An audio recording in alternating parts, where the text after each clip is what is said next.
प्रसंग पहिला. सर्पदंश, अंधश्रद्धा की शास्त्र.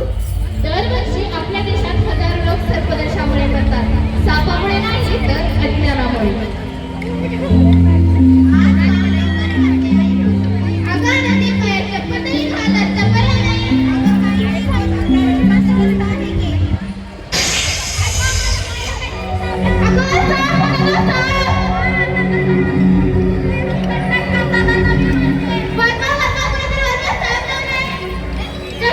उलटी बेशुद्धपणा ही आहेत सर्पदंशाची लक्षणे.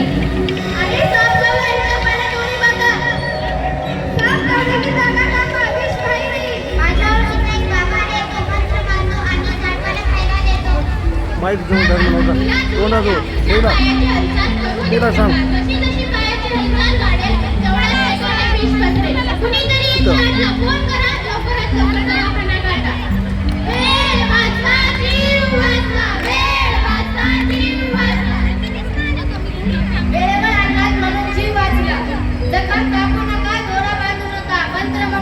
फक्त एकच उपाय रुग्णालय. सापाच्या जवळपास 2000 जाती आहेत. मात्र त्यातील फक्त नाग, नद्या, दुसरे घोणस, समुद्र सर्प या थोड्या सापाच्या जाती विषारी आहेत. म्हणून प्रत्येक सर्पदंशात प्राणहानी होत नाही.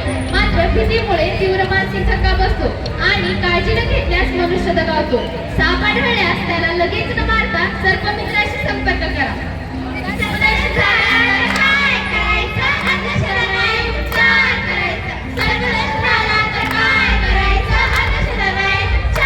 प्रसंग दुसरा. कुत्र्याचा चावा, रेबीजला बुलावा. आज आपण पाहणार आहोत एक अशी घटना ज्यात एक चुकीचा निर्णय जीवावर बेतू शकतो आणि एक योग्य निर्णय जीव वाचवू शकतो.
मित्रांनो, एक चावा जीव घेऊ शकतो पण योग्य माहिती ही जीव वाचवू शकतो.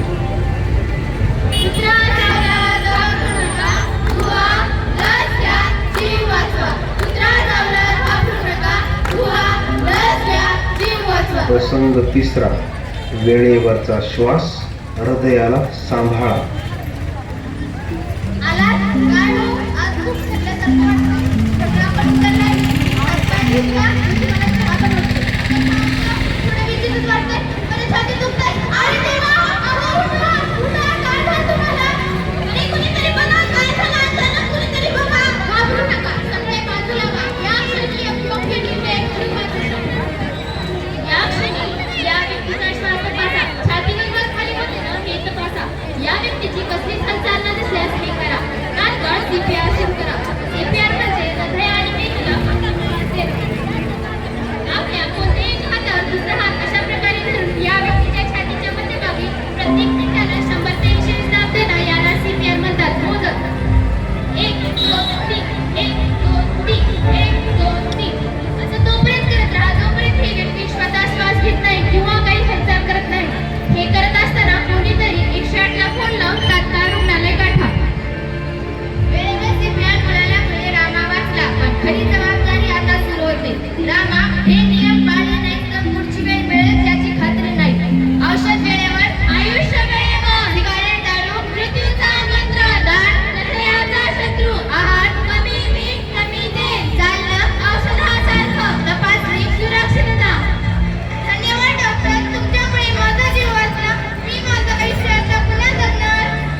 प्रसंग चौथा, विजेचा झटका, जीवनातील शेवटची चूक.